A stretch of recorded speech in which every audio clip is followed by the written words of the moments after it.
খেলার খবরের দিকে নজর রাখতে হয়, কারণ দলে নেই এবার হার্দিক পান্ডিয়া। অন্যদিকে নীতিশ কুমার রেড্ডিকে নিয়ে রীতিমতো চিন্তায় রয়েছে দল। তবে টি-20 ম্যাচের আগেই চিন্তার ভাঁজ ভারতীয় শিবিরে। চাপ নিয়ে দল গঠনের পরিকল্পনা করছেন গৌতম গম্ভীর। বিস্তারিত জানবো, আমাদের সঙ্গে যুক্ত হয়েছে প্রতিনিধি বিপ্লব চন্দ্র। বিপ্লবদা, কি জানতে পারছো এবার কি তবে হার্দিক এবং নীতিশের উত্তরসূরি আসতে চলেছে দলে? দেখো, ভারত এবং অস্ট্রেলিয়ার বিরুদ্ধে একদিবসীয় ম্যাচের যে সিরিজ, সেই সিরিজ শেষ হয়েছে এবং সেখানে ভারতীয় দল 3-2 ব্যবধানে হেরে যায়।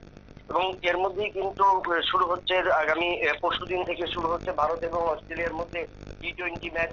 এবং এই টি-20 ম্যাচ নিয়ে কিন্তু শুরুতেই কিন্তু দেখা যাচ্ছে যে ভারতীয় দলের চোট সমস্যা নিয়ে সবচেয়ে বেশি চিন্তিত।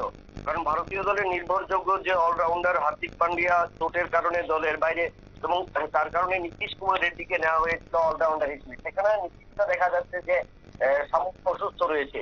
তবে সেই জায়গায় নীতিশ দলে ফিরবে কিনা, বা নীতিশ দলে না ফিরলে যে একটা ভারতীয় দলের কাছে চাপ, সেটা কিন্তু একটা বড় ব্যাপার। তাই কিন্তু নতুন পরিকল্পনা নিয়ে ভারতকে এগোতে হবে, এবং এই ভারতকে নিয়ে এগোতে হলে কিন্তু নতুন পরিকল্পনা করতে হবে ভারতীয় দলের কোচ গৌতম গম্ভীরকে। এবং সেই নীতি তৈরি পরিকল্পনা নিচ্ছে, যেহেতু হার্দিক পান্ডিয়ার মতো নির্ভরযোগ্য অলরাউন্ডারটা দলের বাইরে। তাই দলকে যেভাবে গোছাতে হবে, এবং সেই পরিকল্পনা যদি বাস্তবায়িত না হয়, তাহলেও কিন্তু টি-20 ম্যাচে ভারতীয় দল পরাজিত হতে পারে অস্ট্রেলিয়ার কাছে। এবং সেই রণনীতি শুরু করেছে গৌতম গম্ভীর।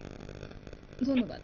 অর্থাৎ এশিয়া কাপে চোট পাওয়ার আগে ছিটকে গিয়েছিলেন টিম ইন্ডিয়ার অলরাউন্ডার হার্দিক পান্ডিয়া। এই পরিস্থিতিতে নীতিশের চোটও এবার চিন্তায় রাখছে ভারতীয় শিবিরকে। যদিও এক আন্তর্জাতিক ক্রিকেট ওয়েবসাইট সূত্রে যে খবর পাওয়া যাচ্ছে, টি-20 সিরিজের আগেই হয়তো বা সুস্থ হয়ে উঠতে পারে, সেই সম্ভাবনায় রয়েছে এবার নীতিশের। নিয়ে বিশেষজ্ঞ একটি বিজ্ঞাপন বিরতির সঙ্গে থাকুন।